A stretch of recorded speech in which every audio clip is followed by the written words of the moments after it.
ఇలా కాంగ్రెస్ పార్టీ మతపరమైన రిజర్వేషన్లను ఇలా తీసుకొచ్చే ప్రయత్నం చేస్తున్నది.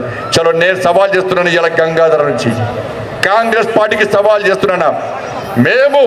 నేను ప్రమాణపూర్వకంగా చెప్తున్నా, నేను కాదు భారతీయ జనతా పార్టీ మీ కార్యకర్తలు అందరూ ప్రమాణం చేయండి అన్న. అందరు చేతులు పైకి లేపండి అన్న, అందరూ ప్రజలందరూ చేతులు పైకి లేపండి అన్న. మేము ఎట్టి పరిస్థితుల్లో రిజర్వేషన్లను రద్దు చేయమని చెప్పి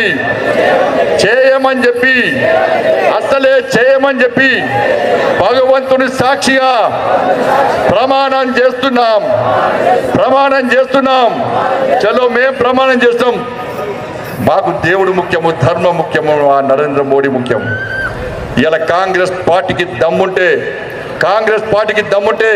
మీ బహిరంగ సభల్లో మతపరమైన ముస్లిం రిజర్వేషన్లను మేము ఎట్టి పరిస్థితుల్లో అమలు చేయమని చెప్పి ప్రమాణం చేసే దమ్ము మీకున్న కాంగ్రెస్ పార్టీ నాయకులు చెప్పాలి.